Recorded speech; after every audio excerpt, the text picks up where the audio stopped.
British advanced pain clinic, నొప్పి మాయం, surgery దూరం. For appointments 9155515563. Welcome to iDream media. So జనరల్గా బీపీ అండి, హై బ్లడ్ ప్రెషర్. సో ఇది చాలా మందిని వేధిస్తున్న సమస్య. సో అయితే యంగ్స్టర్స్లో కూడా ఈ ప్రాబ్లం అనేది మనం చూస్తూ ఉన్నాము. అసలు బీపీ లెవెల్స్ అంటే ఏంటి, ఎంత ఉంటే మనము నార్మల్ బీపీ అంటాము, ఎంత ఉంటే హై బీపీగా కన్సిడర్ చేయాలి, అసలు బీపీని ఇంట్లో మానిటర్ చేసేటప్పుడు ఎలాంటి జాగ్రత్తలు తీసుకోవాలి, సో పూర్తి వివరాలు తెలుసుకుందాం. మీరు మనతో పాటు ఉన్నారు ప్రముఖ general medicine specialist doctor Rajesh Ukkala గారు. డాక్టర్ గారు నమస్తే. నమస్తే డాక్టర్ గారు, ఏ పేషెంట్ వచ్చినా ముందు బీపీ చెక్ చేస్తారు కదా, అయితే బీపీ లెక్కలు మారాయి. సో ఒకప్పుడు 120/80 ఉంటే నార్మల్, ఇప్పుడు 140 ఉన్న నార్మలే అంటున్నారు. దీనిలో వాస్తవం ఎంత? అసలు ఏ ఏజ్ వాళ్ళకి ఎంత బీపీ ఉంటే అది నార్మల్గా మనం పరిగణిస్తాము? బీపీ ఎందుకు, అసలు హై బ్లడ్ ప్రెషర్ అనేది ఎందుకు వస్తూ ఉంది? సో మీరు డాక్టర్లు చెప్తూ ఉంటారు ఇంట్లో మానిటర్ చేసుకొని బీపీ లెవెల్స్ రాసుకునండి అని, అప్పుడు మేము చేసే తప్పులు ఏంటి? చాలా ఇంపార్టెంట్ టాపిక్. ఎప్పుడు కూడా డయాబెటీస్ గురించి ఎక్కువగా మాట్లాడుతూ ఉంటాం, బట్ దానికి ప్యారలల్గా రన్ అయ్యేది ఈ బ్లడ్ ప్రెషర్ అనేది. దీని మీద ఈ మధ్యకాలంలో నేను కూడా సోషల్ మీడియాలో చాలా మటుకు రీల్స్ గమనించాను. ఒక అపోహలు అనేవి క్రియేట్ అవుతున్నాయి వితౌట్ ఎనీ ఎవిడెన్స్. సో వాస్తవానికి అందరూ ప్రజానికి చెప్పేది ఏంటంటే బ్లడ్ ప్రెషర్ అనేది 120/80 నార్మల్. ఓకే, దాని అబవ్ ఉండేది కొన్ని క్రైటీరియల్ ప్రకారం ప్రీ బ్లడ్ ప్రెషర్ అంటే ప్రీ హైపర్ టెన్షన్ అంటాము, తర్వాత స్టేజ్ 1, స్టేజ్ 2, ఇలా స్టేజెస్ డివైడ్ చేసుకుంటూ పోతాం. సో మీరు అన్నట్టు మీ ప్రశ్నలో ఈ 140/90 కూడా నార్మల్ అని అన్నారు కాబట్టి అది అప్పర్ లిమిట్ కింద కేటగరైజ్ చేసుకోవాలి. ఇక్కడ కన్సిడరేషన్ ఏంటంటే ఒక యంగ్ పర్సన్, మేబీ ఒక 20 years పర్సన్ తీసుకొస్తే 140/90 ఉన్నా కానీ ఎక్కువ కిందే కన్సిడర్ చేయాలి. But that is discriminatory. ఇప్పుడు సపోజు టెన్షన్లో ఉన్నారండి, కాస్త బీపీ పెరుగుద్ది. అదే పెద్ద వయసు వాళ్ళు వచ్చారు, వాళ్ళకి కూడా ఆ 140/90 అనేది నార్మల్గా పెరిగేదానికి నార్మల్గా ఉండేదానికి ఆస్కారం ఉంది, వయసు క్రమేణా వచ్చే మార్పు. So acceptable blood pressure normal అనేది కేటగరైజ్ చేస్తే 120/80. ఎవరికన్నా రిస్క్ స్ట్రాటిఫికేషన్ అంటే వీళ్ళకి బ్లడ్ ప్రెషర్ కారణంగా అవయాలు దెబ్బతింటున్నాయా అనేది కన్సిడర్ చేస్తే 130/85 ఆర్ 140/90 అనేది ఈ డిఫరెంట్ క్లాసిఫికేషన్స్ వాళ్ళు డివైడ్ చేసింది. అంటే ప్రపంచవ్యాప్తంగా అమెరికన్ హార్ట్ అసోసియేషన్, తర్వాత యూరోపియన్ హార్ట్ అసోసియేషన్, ఇలా వీళ్ళు డివైడ్ చేసి ఈ 130/85 నుంచి 140/90 మధ్యన ఉంటే ఇది అప్పర్ లిమిట్ ఆఫ్ నార్మల్ కింద కన్సిడర్ చేయమంటున్నారు, కన్సిడరింగ్ ఆర్గన్ డ్యామేజ్. సో ప్రథమంగా ఇక్కడ ప్రజానికి అర్థం కావడానికి ఆర్గన్ డ్యామేజ్ అన్నప్పుడు బ్రెయిన్, కన్ను, హార్ట్, కిడ్నీస్ ఇవి కామన్గా ఎఫెక్ట్ అవుతాయి బ్లడ్ ప్రెషర్ ద్వారా. సో ఇలాంటి డ్యామేజ్ కాకుండా ఉండడానికి ఆ 140/90 అనేది క్రైటీరియాగా పెట్టుకున్నారు. సో ఒక పర్సన్కి బ్లడ్ ప్రెషర్ ఉందా లేదా అంటే ఈ గైడెన్స్ ప్రకారము on 3 different occasions in a week, 3 different టైమ్స్లో ఒక వారంలో 140/90 అండ్ అబవ్ కానీ మెయింటైన్ అవుతూ వస్తే రికార్డింగ్స్లో అది బ్లడ్ ప్రెషర్ ఉన్నట్టే, దానికి ట్రీట్మెంట్ ఇవ్వాల్సిన పరిస్థితి. ఇప్పుడు ఆ 3 different occasions-లో ఒక్కసారే 140/90, మిగతా 2 సార్లు 120/80 వస్తే ఆ పర్సన్కి బ్లడ్ ప్రెషర్ మెడిసిన్ అవసరం లేదు, బట్ మానిటరింగ్ అవసరం ఉంటుంది.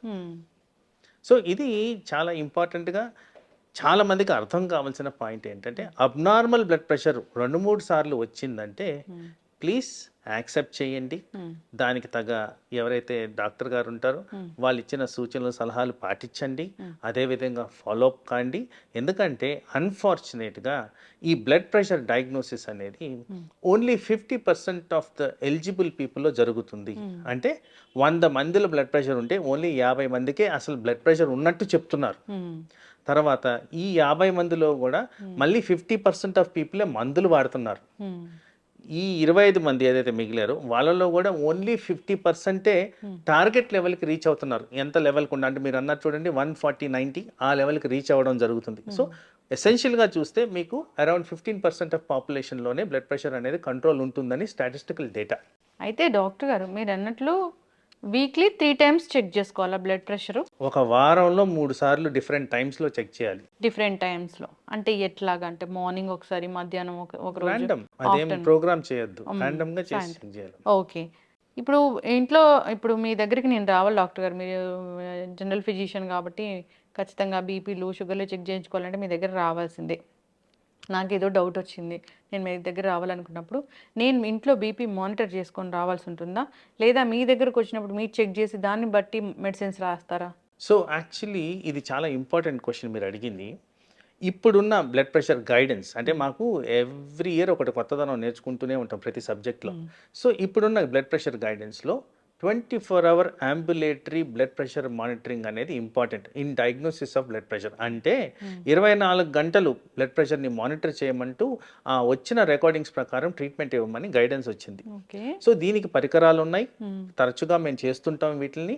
సో ఈ 24 గంటల మానిటరింగ్ అనేది ఒక చిన్నపాటి మెషిన్, టేప్ రికార్డర్ లాంటి సైజ్ది, ఈ బ్లడ్ ప్రెషర్ కాఫ్ అందరికీ తెలిసే ఉంటుంది, అది పెట్టడం. సో ఇది 24 గంటలు ప్రతి గంటకు ఒకసారి బ్లడ్ ప్రెషర్ మానిటర్ చేస్తూ ఈ వచ్చిన మొత్తం స్టాటిస్టికల్ డేటా తీసుకొని నేను చెప్పిన క్రైటీరియా ఎన్నిసార్లు ఎక్కువగా వస్తుంది అనేది కన్సిడర్ చేస్తూ మిగతా అవయవాలు కూడా చెక్ చేసుకుంటూ బ్లడ్ ప్రెషర్ వల్ల లోపాలు వస్తున్నాయా అనేది కన్సిడర్ చేస్తూ వాళ్ళకి ట్రీట్మెంట్ అనేది ఇవ్వడం జరుగుతుంది. ఇది గైడెన్స్. సో ఇన్ ప్రాక్టికాలిటీ ఏం చేయొచ్చు మీరు అన్న క్వశ్చన్ ఇంటి దగ్గర. సో ఇంటి దగ్గర కూడా ఒక రిలయబుల్ బ్లడ్ ప్రెషర్ మెషిన్ కొనాలి. నంబర్ 1 నేను క్లారిఫై చేయాల్సింది ఏంటంటే చాలామంది ఈ రిస్ట్కి వేసుకునే బ్లడ్ ప్రెషర్ మెషిన్స్ వాడతారు. అది అంత రిలయబుల్ కాదండి. అంటే రిలయబుల్ కాదంటే అక్యురసీలో చాలా తక్కువ ఉంటుంది. తర్వాత ఆర్మ్కి వేసుకునేది స్టాండర్డ్. దీంట్లో కూడా పలు రకాలు ఉన్నాయి. ఆ రకాల్లో కూడా కొన్ని స్టాండర్డైజేషన్స్ వాడి తీసుకుంటేనే మంచిది. దాని గురించి నేను బ్రాండ్ నేమ్స్ ఏం డిస్క్రిమినేట్ చేయట్లేదు, కానీ ఆబ్వియస్గా మీరు ఎక్కడికి వెళ్ళి కొంటారో అక్కడ వాళ్ళని అడిగితే చెప్తారు ఏది మంచి క్వాలిటీ ఏది మంచి క్వాలిటీ కాంది అని. తర్వాత ఇది వాడే విధానంలో ఆ బ్యాటరీస్ దగ్గర కకృతి చూపించకూడదండి. బ్యాటరీస్ అనేవి ఫుల్లీ ఛార్జ్డ్ ఉండాలి. ఎందుకంటే ఇది ఎలక్ట్రానిక్ గ్యాజెటరీ, చాలా సెన్సిటివ్ ఉంటుంది. సో దాన్ని మేనేజింగ్ కొద్దిగా ప్రాపర్గా మేనేజ్ చేయాలి. సో బ్యాటరీస్ ఫుల్లీ ఛార్జ్డ్ ఉండాలి. తర్వాత మనం కట్టుకునే ఆ కఫ్ అనేది ఉంటుంది, బ్లడ్ ప్రెషర్ కఫ్, అది ప్రాపర్గా పెట్టుకోవాలి. ఆ పెట్టుకునే విధానంలో ఇక్కడ ఆర్టరీ అనేది ఉంటుంది. ఈ ఆర్టరీకి దగ్గరే ఆ బ్లడ్ ప్రెషర్ కఫ్ మీద ఆర్టరీ అని మార్క్ రాసి ఉంటుంది, అది కరెస్పాండ్ అయ్యేటట్టు పెట్టాలి. అది పెట్టడం చాలా ఇంపార్టెంట్. తర్వాత ఈ రికార్డింగ్లో బట్టల మీద వేసుకొని చేస్తారు, చాలా మంది చేస్తారు. అది తప్పు, దానివల్ల ప్రాపర్గా రాదు రికార్డింగ్. సో బట్టలన్నీ తీసేసి ప్రాపర్గా చేసుకోవడం ఇంపార్టెంట్. తర్వాత హార్ట్కి అండ్ ఈ బ్లడ్ ప్రెషర్ కఫ్కి మెషిన్ అన్నీ ఒకే లెవెల్లో ఉండాలి. సో మనం బ్లడ్ ప్రెషర్ రికార్డింగ్ తీసుకుంటున్నప్పుడు సపోజ్ నేను ఇలా తీసుకున్నానంటే ఇది హార్ట్ లెవెల్, ఇలా తీసుకున్నానంటే ఇది heart above level. So heart and arm blood pressure machine అన్నీ ఒక లెవెల్లో ఉండేటట్టు చూసుకోవాలి. తర్వాత ఇది చేసుకునే టైంలో నేను ఫోన్ మాట్లాడుతూ చేసుకోకూడదు, ఆర్ ఎవరితోనూ మాట్లాడుతూ చేసుకోకూడదు. తర్వాత resting period at least about 10 to 15 minutes patient ప్రశాంతంగా రెస్ట్ తీసుకొని ఉండాలి. Either upright position or lying down పొజిషన్లో రెస్ట్ తీసుకొని ఉండాలి. తర్వాత ఏ ఎక్సర్సైజ్ చేసి ఉండకూడదు. యూరిన్, బ్లాడర్, బవల్స్ ఇవన్నీ క్లియర్ చేసుకో ఉండాలి. అంటే యూరిన్ వస్తుంటే ఆపేసుకొని ఇదే 2 నిమిషాలు అయిపోద్ది కదా, నో, అవన్నీ క్లియర్ చేసిన తర్వాతే చేసుకోవడం. దాని కారణంగా కూడా ఫాల్స్గా బ్లడ్ ప్రెషర్ పెరుగుద్ది. టీ, కాఫీలు తాగకూడదు, సిగరెట్ స్మోకింగ్ చేయకూడదు, ఎక్సర్సైజ్, ఇన్ని నిబంధనలు ఉన్నాయండి. బ్లడ్ ప్రెషర్ చెక్ చేయడం అంటే ఊరికే అట్లా చేసేయడం కాదు. ఇవన్నీ పాటిస్తే ఎలక్ట్రానిక్ గ్యాజెటరీలో 3 రికార్డింగ్స్ మీన్ యావరేజ్ తీసుకుంటే అది కరెక్ట్ రికార్డింగ్. ఈ విధంగా చేస్తే మనకు హోమ్ రికార్డింగ్ కాస్త విలువ ఉంటుంది. ఇవన్నీ జాగ్రత్తలు పాటించాలి. ఫుడ్ తీసుకొని చేసుకోవడం అట్లా ఏమైనా ఉంటుందా డాక్టర్? ఫుడ్ తీసుకోవచ్చు, బట్ ఫుడ్లో ఉన్న కంటెంట్ ఏంటి అనేది చూసుకోవాలి. ఇప్పుడు ఎందుకు ఇది ఫుడ్ గురించి మాట్లాడుతున్నానంటే, ఇప్పుడు హై స్పైసీ ఐటెం తీసుకున్నాం, చెమటలు పడతాయి సాధారణంగా ఎవరికైనా. మరి అది ప్రెషర్ బాడీలో, ఆ స్ట్రెస్ కారణంగా మళ్ళీ బీపీ ఫాల్స్ది ఎలివేటెడ్ చూపిస్తుంది. సో అలా క్యాఫినేటెడ్ సబ్స్టెన్స్ అంటే కాఫీ అన్నాను నేను, అలాంటిది ఏదైనా కానీ ఫుడ్లో కలిసి ఉంటే, స్వీట్ రూపంలో కానీ ఏదైనా కానీ ఉంటే మళ్ళీ బ్లడ్ ప్రెషర్ పెరుగుద్ది. సో అలాంటివి కూడా అవాయిడ్ చేసుకోవడం ఇంపార్టెంట్. సో నార్మల్ ఫుడ్ తినొచ్చు, కానీ ఇలాంటి substances which will directly influence blood pressure, like alcohol కూడా దానికి సంబంధించి బ్లడ్ ప్రెషర్ని పెంచుద్ది. సో ఇవన్నీ కూడా గమనించి చాలా జాగ్రత్తలు ఉన్నాయండి. Just like that blood pressure అనడానికి లేదు. ఇవన్నీ చేస్తేనే correct measurement of blood pressure కింద కన్సిడర్ చేయాలి. ఓకే, బ్లడ్ ప్రెషర్ అనేది జనరల్గానే బ్లడ్ ప్రెషర్ వస్తుందా, లేదా ఏదైనా ఒక ఆర్గాన్ డ్యామేజ్ అయితే దాని ఎఫెక్ట్ వల్ల బ్లడ్ ప్రెషర్ అనేది మనిషిలోకి వస్తుందా? Again very important question. So blood pressure is the pressure inside the blood vessel. అంటే రక్తనాళాల లోపల ఉన్న రక్త ప్రసరణకి సంబంధించిన ప్రెషర్. ఓకే, సో ఇది జనరేషన్ ఆఫ్ బ్లడ్ ప్రెషర్ అనేది hormonal effect, brain effect, heart effect, kidney effect and cholesterol effect. కొలెస్ట్రాల్ను కూడా మర్చిపోవద్దు. ఇక్కడ చాలా మంది కొలెస్ట్రాల్ ఏం చేయదు అనుకుంటారు, కానీ కొలెస్ట్రాల్ కూడా ఇక్కడ ప్లే చేస్తుంది. ఇవన్నిటి వల్ల కూడా బ్లడ్ ప్రెషర్ అనేది రెగ్యులేట్ అవుద్ది బాడీలో. ఇవే కాకుండా సాధారణంగా మనం డే టు డే గమనించే వాటిల్లో థైరాయిడ్, డయాబెటీసు ఇవన్నీ కూడా దీంట్లో ప్లే చేస్తాయి. ముఖ్యంగా మానసిక ఒత్తిడి, నిద్రలోపాలు ఇవి కూడా బ్లడ్ ప్రెషర్ని ఇన్ఫ్లుయెన్స్ చేస్తాయి. సో ఇవన్నీ కూడా కన్సిడర్ చేయాల్సిన అవసరం ఉంటుంది. ఓకే, అయితే ఇప్పుడు జనరల్గానే పోస్ట్ డెలివరీ లేదా ప్రెగ్నెన్సీలో వచ్చిన బీపీ అనుకున్నాం డాక్టర్ గారు, లేదా ఏదైనా వాళ్ళకి ఏదైనా దెబ్బలు తగిలినప్పుడు అట్లా బీపీ వచ్చినప్పుడు, సో బీపీ టాబ్లెట్స్ రాసి మన దాన్ని పూర్తి స్థాయిలో స్టాప్ చేసేంత అవుతుందా? ఇక్కడ ఒక క్లారిఫికేషన్ ఇవ్వాల్సిందంటే, మనం బ్లడ్ ప్రెషర్ డయాగ్నోస్ చేసేటప్పుడు ఒక వారం పాటి డిఫరెంట్ రికార్డింగ్స్ తీసుకొని డయాగ్నోస్ చేయాలి. సో ఇక్కడ మీరు చెప్పిన ఒక కండిషన్, సపోజ్ ఇంజురీ అయింది, ఆ నొప్పి కారణంగా బీపీ పెరుగుద్ది. ఈ ప్రెగ్నెన్సీ రిలేటెడ్ ఇష్యూస్, ఆ టైంలో చాలా వివిధ రకాల హార్మోనల్ చేంజెస్ ఉంటాయి. ఆ ప్రెగ్నెన్సీ టైం వరకు కొంతమందికి వచ్చిపోయేదానికి ఆస్కారం ఉంది. సో వీళ్ళందరిలో కూడా ఆ టెంపరీ ఎఫెక్ట్ కింద కన్సిడర్ చేసి ఆ టైంలో ట్రీట్మెంట్ ఇచ్చి మిగతా టైంలో ట్రీట్మెంట్ అవసరం లేకుండా చేయొచ్చు, but with monitoring and establishment of normal levels చేస్తే టెంపరీగా ఎవరికైనా అలాంటివి జరిగేదానికి ఆస్కారం. ఓకే, ఇప్పుడు బోర్డర్ లెవెల్ ఆఫ్ బీపీ ఉంటే కూడా దాన్ని కొన్ని లైఫ్ స్టైల్ చేంజెస్తోని దాన్ని తగ్గించుకోవచ్చు, పూర్తి స్థాయిలో రివర్స్ చేసుకోవచ్చు అంట డాక్టర్ గారు, వాస్తవం ఎంత? సో అగైన్ ఇక్కడ ఏంటంటే మనం ఎక్కువగా, అంటే అట్లీస్ట్ మనం అంటే మేము డాక్టర్లుగా ఎక్కువగా మేము ఫేస్ చేస్తున్నది ఏంటంటే లైఫ్ స్టైల్ డిజీజెసే. అంటే ఏవైతే మైక్రో ఆర్గానిజమ్స్, క్రిమినల్ వీటితో వచ్చే డిజీజెస్ చాలా తక్కువ అయిపోయినాయి. ఈ లైఫ్ స్టైల్ డిజీజ్ అనేవి ఎక్కువగా ఉంటున్నాయి. సో వీటిలో సాధారణంగా డయాబెటీస్, హైపర్ టెన్షన్ ఎక్కువగా చూస్తున్నాం. ఎవరికైనా ఇది చాలా మటుకు క్లారిఫికేషన్ రావాల్సిన అంశం. ఎందుకంటే ఎవరికైనా లో లెవెల్స్ ఆఫ్ షుగర్ కానివ్వండి, లో లెవెల్స్ ఆఫ్ బ్లడ్ ప్రెషర్ కానివ్వండి, లో లెవెల్స్ ఆఫ్ కొలెస్ట్రాల్ కానివ్వండి, ఇవి ఉన్నప్పుడు ఏ డాక్టర్ కూడా కంటిన్యూ చేయండి అని చెప్పరండి. ఎందుకంటే ఇది అపోహ ఉంది. నా క్లినికల్ ప్రాక్టీస్లో చూస్తున్నాను కాబట్టి దీన్ని కొద్దిగా హైలైట్ చేస్తున్నాను. ఎవరికైతే లో లెవెల్స్ అచీవ్ అవుతాయి, more than the recommended normal లో రేంజ్, దానికన్నా తక్కువ వచ్చినప్పుడు డెఫినెట్గా మెడిసిన్స్ అనేవి రివైజ్ చేసి స్టాప్ చేయడం జరుగుతుంది. ఓకే, ఎస్ డాక్టర్ గారు చాలా చక్కగా చెప్పారండి. అయితే నేను చాలా మంది దగ్గర చూసాను ఏంటంటే, డాక్టర్ గారు ఒకసారి బీపీ టాబ్లెట్ రాస్తారు, దాన్ని సంవత్సరాలు వాడుతూ ఉంటారు. డాక్టర్ దగ్గరికి ఒకసారి వెళ్ళి చెక్ చేయించుకుందామా అని కూడా ఉండదు. సో అట్లాంటి వాళ్ళకి ఏం చెప్తారు డాక్టర్ గారు? ఎన్నాళ్ళకి వస్తారు అసలు ఒక బీపీ మందులు వాడే వాళ్ళు ఎన్నాళ్ళకి వస్తారు డాక్టర్ని సంప్రదించడం మేలు అంటారు? నా ప్రాక్టీస్లో ఒక రెలవెంట్ పాయింట్ ఇక్కడ రేజ్ చేస్తాను. జనరల్గా ఏంటంటే మన అందరికీ ఉన్న వెహికల్స్ సంవత్సరానికి తీసుకెళ్ళి సర్వీస్ చేస్తాం. మరి బాడీకి సర్వీస్ ఎవరు చేస్తారు?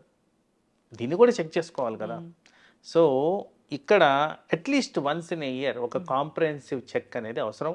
Anybody above the age of 30 comprehensive body checkup, ప్రతి అవయాన్ని చెక్ చేసుకోవడం ఇంపార్టెంట్. తర్వాత పర్టికులర్గా మీరు అన్నట్టు బ్లడ్ ప్రెషర్ కంట్రోల్ గురించి మాట్లాడినప్పుడు, సో బ్లడ్ ప్రెషర్ అనేది it's a very variable component.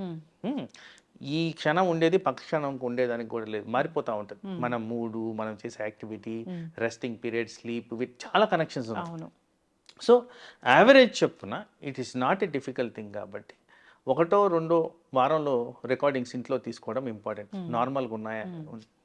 తర్వాత పర్టికులర్గా కొంతమందికి కండిషనల్గా బ్లడ్ ప్రెషర్ అనేది మారుతూ ఉంటుంది. అంటే వాళ్ళకి స్ట్రెస్కి గురైనప్పుడు, అంటే ఎక్కడికైనా కొత్త పర్సన్ కలిశారు, డాక్టర్ దగ్గరికి వెళ్ళారు, ఏదైనా ఎన్వైరన్మెంట్లో స్ట్రెస్ ఉంది, వాళ్ళకి పెరిగేదానికి ఆస్కారం ఉంది. ఇది తరచూ పెరుగుతుందంటే తప్పనిసరిగా ఒకసారి డాక్టర్ని విజిట్ చేసి అప్పుడు వాళ్ళ ద్వారా కూడా చెక్ చేసుకోవడం ఇంపార్టెంట్. ఇదే కాకుండా ఇలాంటి ఫ్లక్చువేషన్స్ ఎక్కువగా వస్తున్నాయంటే ఈ 24 hour ambulatory blood pressure monitoring అనేది చేసుకోవడం కూడా ఇంపార్టెంట్. సో ఇవన్నీ కూడా ఎలా డిసైడ్ చేస్తామంటే కస్టమైజేషన్ టు ద పేషెంట్. ఎవరికి ఎంత టెన్షన్ వస్తుందని డిసైడ్ చేయడం కష్టం కాబట్టి పర్సన్ టు పర్సన్ వేరియబిలిటీ బట్టి ఈ ఫ్రీక్వెన్సీ అనేది జనరల్గా డిసైడ్ చేస్తాం. But on an average every 3 monthsకి ఒకసారి డాక్టర్ని విజిట్ చేసి చెక్ చేసుకోవడం, రివైజ్ చేసుకోవడం ఇంపార్టెంట్. పర్టికులర్గా పెద్దవాళ్ళల్లో వింటర్కి సమ్మర్కి వేరియేషన్స్ ఉంటాయి. Blood pressure medicines, blood pressure వాడే విధానంలో, బ్లడ్ ప్రెషర్ రికార్డింగ్స్. సో అందుకోసం వాళ్ళని కూడా ఎవ్రీ 6 months అన్న కంపల్సరీ డాక్టర్ని విజిట్ చేసి ఆ మెడిసిన్స్ రివైజ్ చేసే విధంగా చూసుకోవాల్సిన అవసరం. ఓకే. అంటే ఇప్పుడు బీపీ మందులు వాడే వాళ్ళకి కూడా ఈ 24 hours మానిటరింగ్ అనేది ఉపయోగపడుతుందా డాక్టర్? డెఫినెట్లీ. ఇప్పుడు సపోజ్ అందరికీ ఒక టాబ్లెట్తోనే నయం కాదు, మల్టిపుల్ నంబర్ ఆఫ్ టాబ్లెట్స్ పెట్టినా కానీ కొంతమందికి నయం కాదు. సో ఎక్కడ ఏం జరుగుతుందని తెలుసుకోవడానికి 24 గంటలు ఎక్కడ ఎక్కువగా ఉంటుంది, ఏ కారణంగా పెరుగుతుంది అనేది చూసుకోవడానికి ఆన్ ట్రీట్మెంట్ ఉన్న వాళ్ళకి ఎస్ ఈ 24 hour బ్లడ్ ప్రెషర్ మానిటరింగ్ పెట్టడం జరుగుతుంది. ఫ్రీక్వెంట్గా మేము చేస్తూనే ఉంటాం. ఓకే. ఎస్ డాక్టర్ గారు బ్లడ్ ప్రెషర్ ఉంది, మందులు రాశారు అన్నప్పుడు, మందులు బీపీ మందులు ఒకటే టాబ్లెట్ రాశారన్నప్పుడు అది మార్నింగ్ వేసుకుంటే పని చేస్తుందా? సో ఏదైనా ఒక టైంలో వేసుకోవచ్చులే అంటే ఓకేనా? ఎందుకు ఈ revision of 24 hour blood pressure monitoring వచ్చిందని చూస్తే, ద ప్రైమరీ ఇంపార్టెంట్ థింగ్ ఏ టైంలో బ్లడ్ ప్రెషర్ ఎక్కువగా వస్తుంది అనేది గమనించుకోవాలి. సో బాడీలో ఫిజియాలజీ ప్రకారం అంటే మన నార్మల్ కండిషన్స్ దాని ప్రకారం డే టైం బ్లడ్ ప్రెషర్ కాస్త ఎక్కువ ఉంటుంది, నైట్ టైం కాస్త తక్కువగా ఉంటుంది. ఇది నామ్. కానీ ఈ పరికరాలు వచ్చిన తర్వాత మేము గమనించింది ఏంటంటే, కొంతమందికి డే టైం అంతా నార్మల్, నైట్ టైమే పెరుగుతున్నాయి. సో అందుకోసం ఈ గైడెన్స్లో ఈ 24 hour బ్లడ్ ప్రెషర్ మానిటరింగ్ ద్వారా ఏ టైంలో ఇతనికి పెరుగుతుంది, ఎంత పెరుగుతుంది అనేది మనకి ఎవిడెన్స్ వస్తుంది. కాబట్టి ఈ డివైస్ ఏదైతే సజెస్ట్ చేస్తుందో ఆ ప్రకారంగా ఇది పొద్దున, నైటా, ఎప్పుడా అనేది మేము డిసైడ్ చేయడం. మందులు రాయడం కూడా ఎస్. ఓకే. దాని క్రమంలోనే మందులు రాస్తే కరెక్ట్ ఉంటుంది. ఎందుకంటే ఒక పర్సన్కి నార్మల్గా డే టైం ఉన్నప్పుడు అక్కడ బ్లడ్ ప్రెషర్ మెడిసిన్ అవసరం లేదు కదా. బట్ రాత్రి పెరుగుతుంది కాబట్టి రాత్రి పెట్టాల్సిన పరిస్థితి. అయితే ఇప్పుడు ఈ బ్లడ్ ప్రెషర్ అనేది ముందు తరాల వాళ్ళకు ఉంటే మనకు వస్తుందా డాక్టర్ గారు? ఇది వరకు ఎస్ ఆ ఇన్ఫ్లుయెన్స్ అనేది ఉందండి. కానీ ఇప్పుడు ఎట్లా అంటే మోర్ దెన్ జెనెటిక్ మనకి ఎన్విరాన్మెంటల్గా ఎక్కువగా ఎఫెక్ట్ అవుతుంది. అంటే ప్రపంచవ్యాప్తంగా ఉబకాయం పెరుగుతూ వస్తుంది, డయాబెటీస్ పెరుగుతూ వస్తుంది, స్ట్రెస్ లెవెల్స్ పెరుగుతూ వస్తున్నాయి, నిద్ర లోపిస్తుంది, యాక్టివిటీ లేదు, వీటిలన్నిటి కారణంగా కూడా బ్లడ్ ప్రెషర్ వస్తుంది. కాబట్టి సో ఈ ఫ్యామిలీ రిలేటెడ్ ఇష్యూ కన్నా ప్రతి ఒక్కరు చెక్ చేసుకోవడమే మంచిది. ఎస్, ఖచ్చితంగా డాక్టర్ గారు. సో బ్లడ్ ప్రెషర్ ఎక్కువైతే తెలిసిందే మన అందరికీ. మీరు చెప్పినట్లుగా బ్రెయిన్ మీద ఎఫెక్ట్ చూపిస్తుంది, హార్ట్ మీద ఎఫెక్ట్, కిడ్నీ, ఇంకా ఇలాంటి ప్రాబ్లమ్స్ అనేవి వస్తుంటాయి. అయితే డాక్టర్ గారు ఇప్పుడు బీపీ లెవెల్స్ మీరు చెప్పారు 120/80. ఒకవేళ 120 ఉండి సిస్టోలిక్ అనేది, ఒకవేళ డయాస్టోలిక్ అనేది 90 ఉంటే? సో ఇక్కడ ఒక క్లారిఫికేషన్ కావాల్సింది ఏంటంటే, ఇక్కడ ఈ 2 components of blood pressure systolic, diastolic అంటే కామన్ మ్యాన్కి అర్థం కావాలని చెప్తున్నానండి. హార్ట్ కాంట్రాక్షన్ అంటే దగ్గరకు వచ్చినప్పుడు, ఒత్తుకున్నప్పుడు అది వచ్చేది సిస్టాలిక్. హార్ట్ రిలాక్సేషన్లో అది వచ్చేది డయాస్టాలిక్. సో ఈ 2 కాంపనెంట్స్కి కరెక్షన్గా వచ్చేది systolic, diastolic, contraction, relaxation. So మీరు అడిగిన ప్రశ్న 90 అనేది అబ్నార్మల్ అండి, డయాస్టాలిక్ బ్లడ్ ప్రెషర్. సో అది 80 ఉండడం, లేదంటే అట్ ద మ్యాక్సిమం 85 ఉండడం అనేది యాక్సెప్టబుల్ ఏరియా. సో దీనికి కూడా గ్రేడింగ్ అనేది నేను ఎట్లయితే స్టేజింగ్ చెప్పారో ఓన్లీ సిస్టాలిక్ కాదండి, డయాస్టాలిక్ కూడా అదే విధంగా గ్రేడింగ్ ఉంది. స్టేజ్ 1, స్టేజ్ 2 అండ్ ఎమర్జెన్సీ కింద కేటగరైజ్ చేస్తాం. ఆ విధంగానే దానికి ట్రీట్మెంట్ ఇవ్వడం జరుగుద్ది ఉన్న ఎగ్జిస్టింగ్ కండిషన్ బట్టి. But whatever it is the cut off will be 140/90. Yes, ఖచ్చితంగా డాక్టర్ గారు. ఏదేమైనా కానీ జనరల్గా జాగ్రత్తలు తీసుకోవాలని కోరుకుందాం. వన్ ఫైనల్ క్వశ్చన్ అండి. జనరల్గా బీపీ ఉందన్నప్పుడు డాక్టర్లు చెప్తూ ఉంటారు ఉప్పు తగ్గించండి అని. చాలామంది ఉప్పు మానేస్తూ ఉంటారు కూడా. సో అసలు బ్లడ్ ప్రెషర్ ఉన్న వాళ్ళు ఉప్పు అసలే తీసుకోకూడదా? ఒకవేళ ఉప్పు పూర్తిగా మానేస్తే శరీరంలో ఎలాంటి డెఫిషియన్సీ వస్తుంది? సో పూర్తి వివరాలు దీనికోసం. వండర్ఫుల్ క్వశ్చన్ అండి ఇది. ఒక ఎనీ లివింగ్ థింగ్ ఆ ఉప్పు భాగంలో ఉన్న సోడియం లేకుండా ఉండదు. Any living thing. సో మనం తినే సబ్స్టెన్సెస్ ప్రతి దాంట్లో ఆల్రెడీ సోడియం అనేది ఉంది. ఉప్పు కాదండి అక్కడ ఇంపార్టెంట్, సోడియం. సో ఈ సోడియం ఉన్న సబ్స్టెన్సెస్ ఆల్రెడీ తింటున్నాం కాబట్టి అడిషనల్గా మనం సాల్ట్ వేసుకోవాల్సిన అవసరం లేదు. ఈ సాల్ట్ వేసుకునేది మన రుచి గురించే. వాస్తవానికి మీరు అడిగిన ప్రశ్నలో సాల్ట్ వేసుకోకపోతే సాల్ట్ అంటే సోడియం లోపిస్తుందా, కానీ ఆల్రెడీ మీరు తినే ప్రతి సబ్స్టెన్స్లో సోడియం ఆల్రెడీ ఉంది కాబట్టి మీకు లోపాలు అనేవి రావు. ఓకే, ఎస్, ఖచ్చితంగా డాక్టర్ గారు. ఒకవేళ ఉప్పు వాడాల్సి వస్తే అది పింక్ సాల్ట్ అయితే కొంచెం మా హెల్త్కి మంచిది అంటారు. లేదండి, ఇప్పుడు అగైన్ దాని మీద రీసెర్చ్ జరిగింది. సో ఈ normal iodize salt, pink salt గ్రాస్గా ఏ డిఫరెన్సెస్ లేవు. మాక్సిమం ఆ మినరల్ కాన్సన్ట్రేషన్ ఏదైతే మార్పులు కనిపిస్తున్నాయో at the maximum 10 to 20%, not more than that. Yes, ఖచ్చితంగా డాక్టర్ గారు చక్కటి ఇన్ఫర్మేషన్ అండి. బీపీ అనేది ఒకసారి వచ్చిందంటే మానిటర్ చేసుకుంటూ ఉండాలి, డాక్టర్ని సంప్రదిస్తూ ఉండాలి. వాళ్ళు ఎలాంటి ట్యాబ్లెట్స్ రాస్తారు, ఎలా ప్రిస్క్రైబ్ చేస్తారు, దాని ప్రకారమే ఫాలో అవ్వాలి. లైఫ్ స్టైల్ కూడా చాలా చేంజెస్ చేసుకోవాలి. శారీరక శ్రమ అనేది మీరు చెప్పినట్లుగా చాలా చాలా అవసరం. ఫాలో అవ్వాలని కోరుకుందాం డాక్టర్ గారు. చాలా చక్కటి ఇన్ఫర్మేషన్ అండి. ధన్యవాదాలు. నమస్తే.